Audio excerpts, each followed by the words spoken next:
Good morning बच्चों।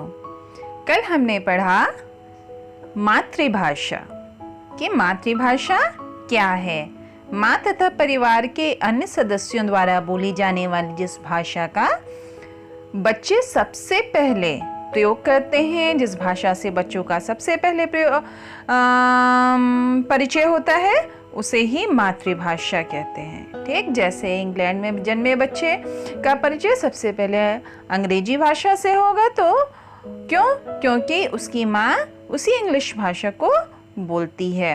और भारत में रहने वाले बच्चा जिसके घर परिवार के लोग प्रत्येक दिन हिंदी भाषा का प्रयोग करते हैं, उस बच्चे का परिचय सबसे पहले हिंदी भाषा से हुआ, तो उस बच्चे की मातृभाषा हिंदी हुई। इसी तरह से बच्चा जहाँ पे जन्म लेता है, जिस भी भाषा का उससे परिचय होता है किसी भी देश में, किसी भी स्थान पे, तो वह उसकी मातृभाषा होती है। आज हम पढ़ेंगे राष्ट्रभाषा तथा राजभाषा। जिस प्रकार इंग्लैंड में जन्मी पली मान्या अंग्रेजी बोलती है और भारत में जन्मी और पली अंबिका हिंदी, उसी प्रकार संसार के विभिन्न देशों में बोली जाने वाली विभिन्न भाषाएं संसार में बोली जाती हैं, जैसे जर्मन, फ्रेंच, रूसी, चीनी, जापानी आदि। प्रत्येक देश की अपनी भाषा है। अब यहाँ हमारे सामने प्रश्न क्या खड़ा होता है कि यदि प्रत्येक देश की अपनी भाषा है, तो आपकी कक्षा में पढ़ने वाले छात्रों के घरों में अलग अलग भाषाएं क्यों बोली जाती हैं? जैसे आस्था के घर पंजाबी, साहिल के घर बंगला, मीनू के घर कन्नड़ और विनय के घर तमिल क्यों बोलते हैं? बच्चों, भारत एक विशाल देश है, बहुत बड़ा। आप बता सकते हैं कि भारत के किस राज्य और किस केंद्र शासित प्रदेश में कौन सी भाषा बोली जाती है? हर राज्य की अपनी अलग भाषा होने पर भी एक भाषा ऐसी होती है जो देश के अधिकतम लोगों द्वारा बोली व समझी जाती है। यही भाषा राष्ट्रभाषा कहलाती है।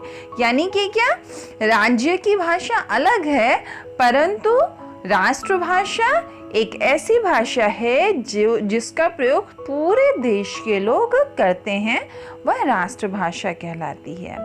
ठीक, भारत की राष्ट्रभाषा, आइए इसके बारे में पढ़ते हैं। भारतीय संविधान में 22 भाषाओं को मान्यता प्रदान की गई है। ये हैं हिंदी, पंजाबी, उर्दू, डोगरी, कश्मीरी, बंगला, असमी, उड़िया, गुजराती, तेलुगु, तमिल, कन्नड़, मलयालम, संस्कृत, सिंधी, नेपाली, कोंकणी, मराठी, बोडो, संथाली, मणिपुरी और मैथिली। इन भाषाओं में से हिंदी का प्रयोग सबसे अधिक लोगों द्वारा प्रयोग किया जाता है। मतलब कि पूरे राष्ट्र में बोली जाने वाली भाषा हिंदी है। भारतीय संविधान के अनुच्छेद 343 के अनुसार 14 सितंबर 1949 यानी कि 14 सितंबर 1949 को हिंदी को भारत संघ की राजभाषा के रूप में मान्यता प्रदान की गई। और इसी वजह से हम प्रत्येक वर्ष में 14 सितंबर को हिंदी दिवस के रूप में मनाते हैं। हिंदी ही भारत की राष्ट्रभाषा भी है। भारत के अतिरिक्त अन्य देशों में भी हिंदी का प्रयोग होता है ना, परंतु हर जगह की राष्ट्रभाषा हिंदी नहीं है। क्यों? क्योंकि जर्मनी में वहाँ पे जर्मन भाषा सबसे अधिक बोली जाती है। मतलब जहाँ जहाँ पे जो भी भाषा सबसे ज़्यादा बोली जाती है, वो उस देश की राष्ट्रभाषा होगी।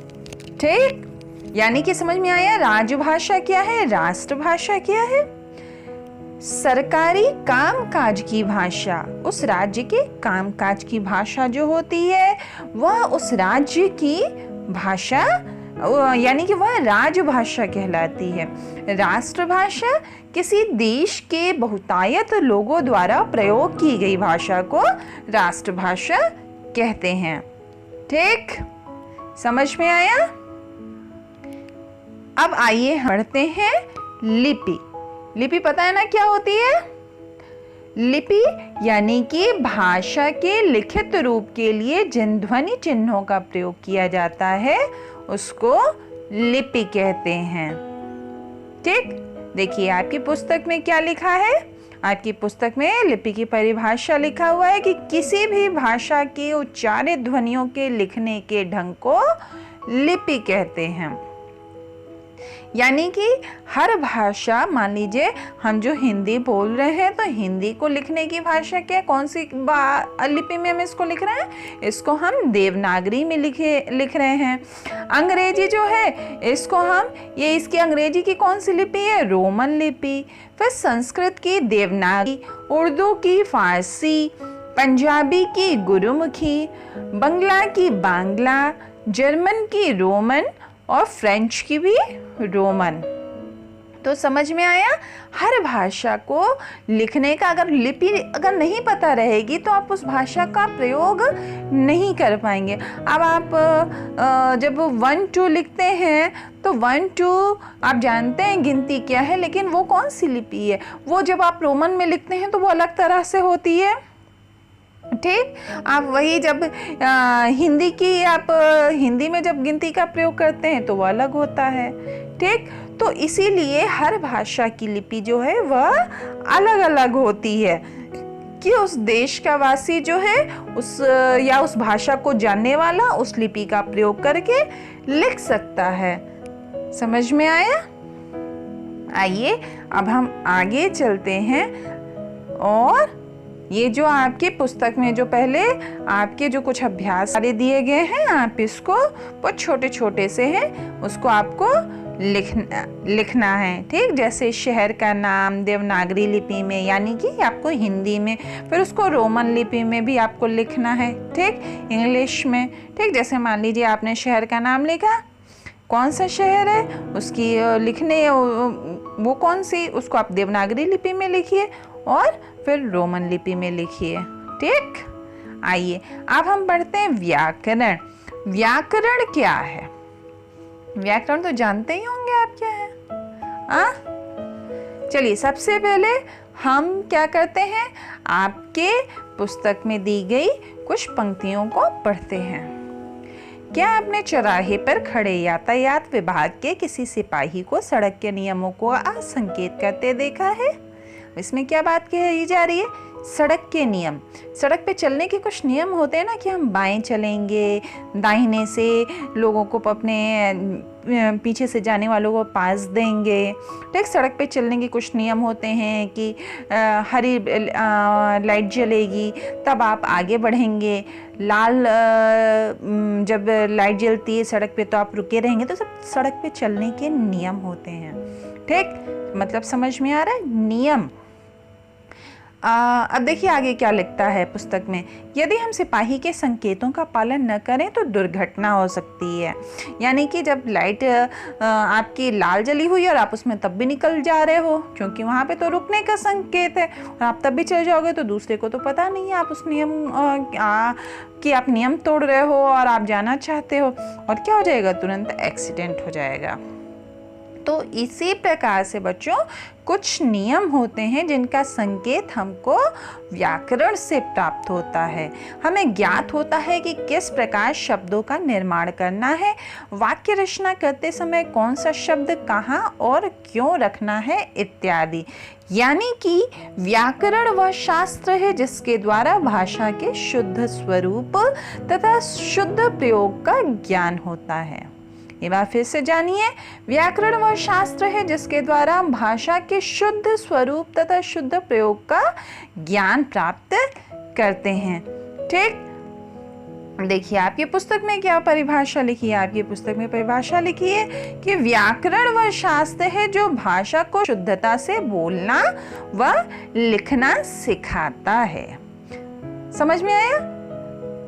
मतलब जैसे अगर आपको व्याकरण का सही ज्ञान नहीं है तो आप क्या करोगे?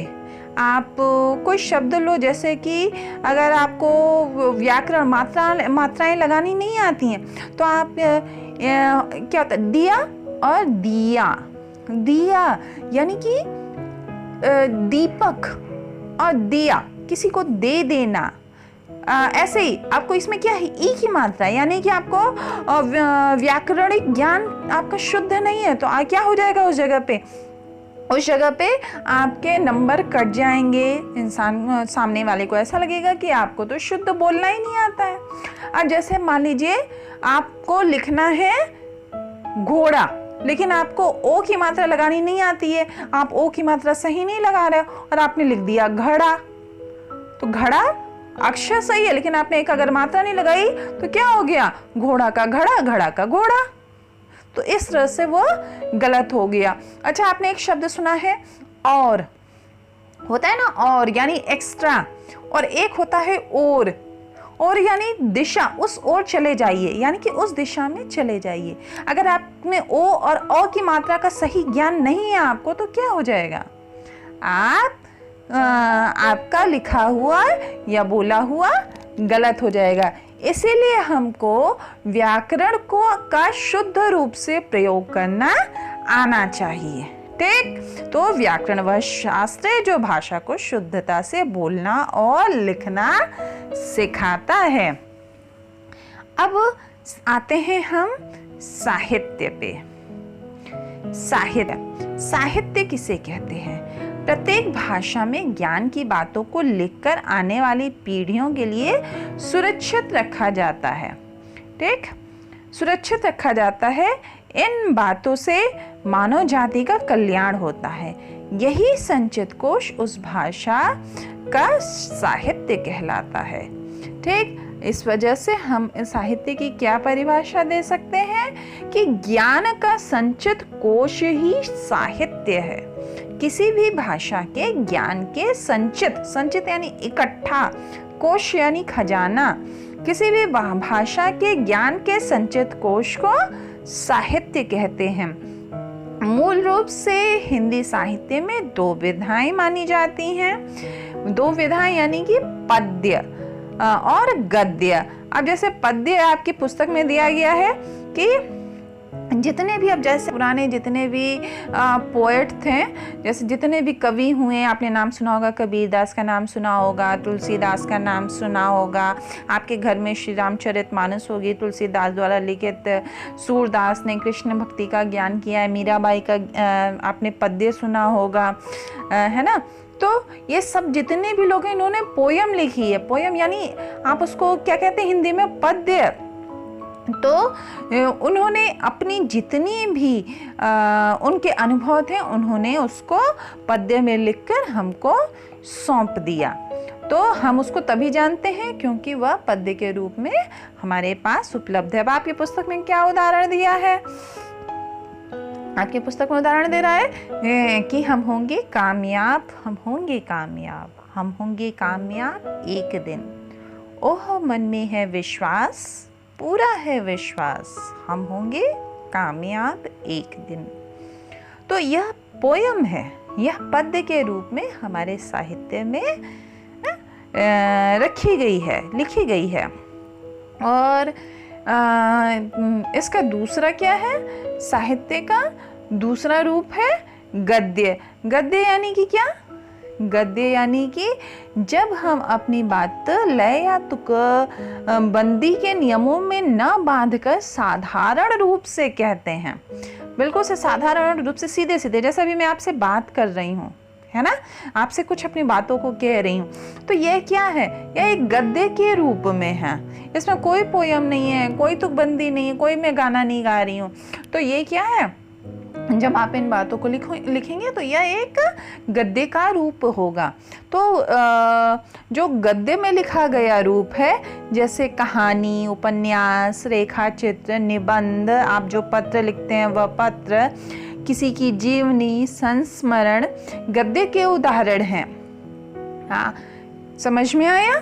तो साहित्य के दो रूप होते हैं, एक गद्य और दूसरा पद्य। तो बच्चों, आज के लिए इतना ही। आज हमने क्या क्या पढ़ा? आज हमने पढ़ा साहित्य किसे कहते हैं, व्याकरण किसे कहते हैं, और राष्ट्रभाषा, राजभाषा क्या है, गद्य और पद्य क्या है। आज के लिए इतना ही।